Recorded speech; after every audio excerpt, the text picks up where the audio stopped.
नमस्कार भक्तजनों, मैं आपको महाशिवरात्रि की पौराणिक कथा सुना रही हूँ। व्रत के दिन इस कथा को अवश्य सुनना चाहिए। महाशिवरात्रि का पर्व हर वर्ष फाल्गुन मास के कृष्ण पक्ष की चतुर्दशी तिथि पर मनाया जाता है। इस दिन माता पार्वती और भगवान शंकर की पूजा की जाती है। कहा जाता है कि इस दिन माता पार्वती और भगवान शिव का विवाह हुआ था।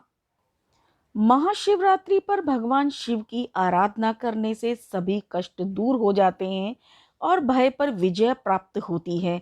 महाशिवरात्रि पर पूजा करके इस कथा को अवश्य सुनना चाहिए।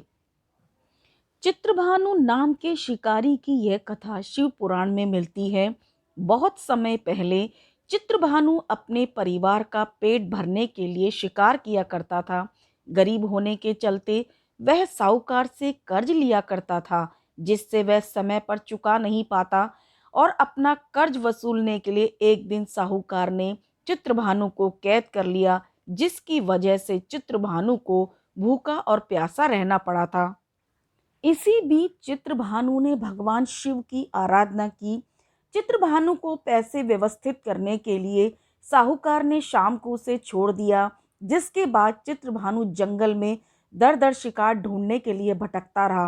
भटकते भटकते शाम से रात हो गई, लेकिन उसे एक भी शिकार नहीं मिला।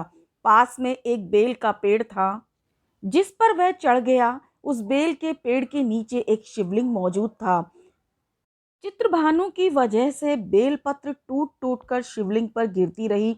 पूरे दिन भूखा प्यासा रहकर, रात में अनजाने में ही सही, लेकिन चित्रभानु ने शिवलिंग पर बेलपत्र अर्पित कर दिया था।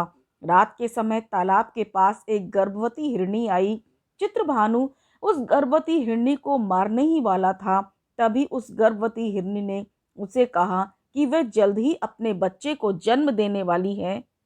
मैं अपने बच्चे को जन्म देकर आपके पास वापस आऊंगी, तब आप मेरा शिकार कर लेना। गर्भवती हिरनी की बात सुनकर चित्रभानु ने उसे जाने दिया। इस तरह महाशिवरात्रि का प्रथम पहर भी बीत गया। चित्रभानु शिकार की तलाश कर ही रहा था कि तभी वहां उसे एक दूसरी हिरनी आई।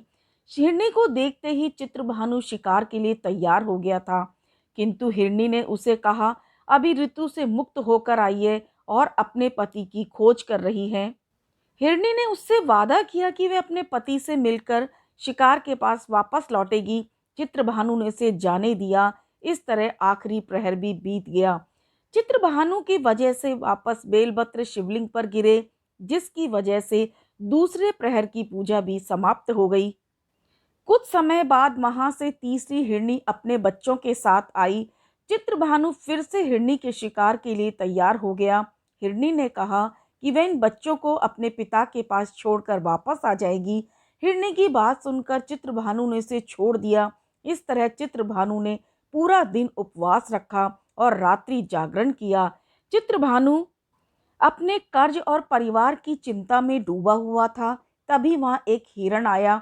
हिरण ने चित्रभानु को देखते हुए कहा, अगर तुमने 3 हिरनी और उनके बच्चों को मार दिया है, तभी तुम मुझे मार सकते हो। अगर तुमने उनको छोड़ दिया तो मुझे भी छोड़ दो, मैं अपने पूरे परिवार के साथ यहाँ वापस आ जाऊंगा।